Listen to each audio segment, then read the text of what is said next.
Melissa threw a penny straight down off the Empire State Building. The building is 354 meters tall, or at least that's where Melissa was standing. If Melissa threw the penny down such that it left her hand at 35 meters per second, how fast will the coin be traveling when it hits the pavement? Alright, so let's start with a little picture of what's going on here. Here's my building. All the way down. And she throws the coin down, leaves her hand at 35 meters per second going down. It travels down a distance of 354 meters. And at this point, it's in the air. Gravity's controlling it. In fact, gravity's going to be speeding it up as it goes down in this case. So the acceleration is due to gravity. It's in free fall, 9.8 meters per second squared, and that's all going down. So all three of these little arrows that I have here, they all go the same direction.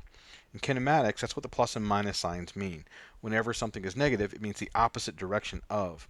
So in this case, they all are the same directions. They all have to have the same sign. So I can make them all negative, or I can make them all positive. And I'm going to make them all positive in this case. It's going to make my life a little bit easier. So let's start by listing our givens. Okay, if I know the givens, I'm going to start with the initial velocity out of her hand. It's 35 meters per second. I'm going to show an arrow just to kind of reemphasize this idea they all go the same direction. The acceleration is 9.80 meters per second squared. It's going down, and I'm going to start measuring everything from the top of the building. I'm going to call that 0. And going down, I'll make that the positive direction in this case. X is equal to 354 meters. And I'm making X the positive direction going down because all the arrows go down the same direction, so they all have to have the same signs. I'll make them positive. And I want to know what the final velocity is going to be in this case. So for part A, I'm going to have to find the final velocity. So now the initial velocity AX, I don't have time, so it's kind of a hint there what to use. I'm going to use V squared equals V naught squared plus 2AX. And then I need to find V. So V is equal to V naught squared plus 2AX. All that under the radical. So I want to put in my numbers. V is equal to the final velocity, the initial velocity. Remember I made it positive, although in this case it wouldn't matter because it would be squared. Plus 2 times positive 9.80 meters per second squared times positive 354 meters. All that is under the radical. So the final velocity in this case is plus or minus 90.4 meters per second. So in this case, I know that going down is make positive. So the final velocity is actually equal to 90.4 meters per second. And I'll put a little arrow here. So all my arrows match up. It makes sense when it hits the ground. So that's A, 90.4 meters per second. Now let's go into part B.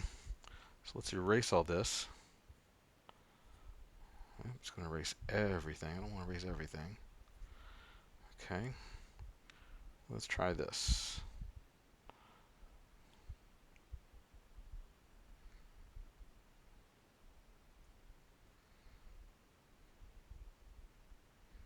Oops, I got part of my building there.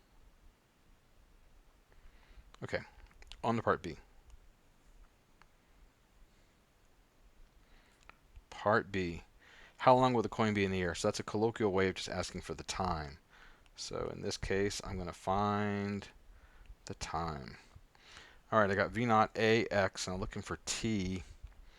So what that's going to tell me is I'm going to use X equals X naught plus V naught T plus 1/2 AT squared.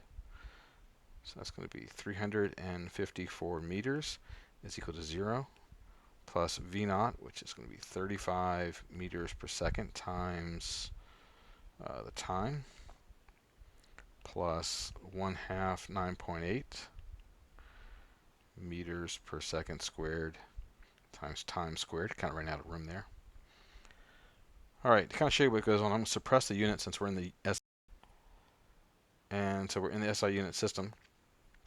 So I'll suppress the units there, and just write this as 354 meters is equal to 35t plus 1 half 9.8 is 4.9 times t squared.